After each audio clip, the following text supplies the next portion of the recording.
গাড়ি, লোক, গ্রাম সব আগুনে পুড়ে ছাই হয়ে যায়। লোকে ভয়ে চিৎকার করে, মরুর রক্ষক এখন আগুনের দানব, সে আমাদের পুড়িয়ে খাচ্ছে।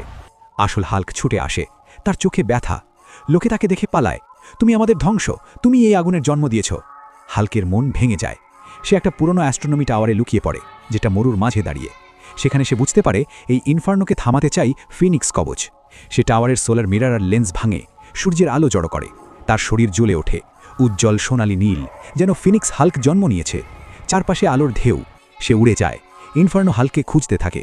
ইনফার্নো হাল্ক আর রিয়েল হাল্কের মধ্যে মরুভূমি ফাটিয়ে যুদ্ধ শুরু হয়। ফিনিক্স হাল্কের প্রত্যেক পাঞ্চে আলোর ফুলকি ফোটে, আগুন ছিন্ন ভিন্ন হয়, যুদ্ধ চলে, আলোর বিস্ফোরণ বনাম জ্বলন্ত গ্রাস। মরুর আকাশ রঙিন হয়ে ওঠে। ধীরে ধীরে হাল্কের আলো কমে, সে আগুনে টেনে যাচ্ছে। শেষ মুহূর্তে সে মানুষের দিকে তাকায়, বন্ধুরা, আমি তোমাদের জন্য লড়ছি, কিন্তু আমার আলো নিভছে। যদি তোমরা বিশ্বাস করো যে আমি এখনও তোমাদের রক্ষক, প্লিজ তাড়াতাড়ি লাইক আর সাবস্ক্রাইব করে দাও।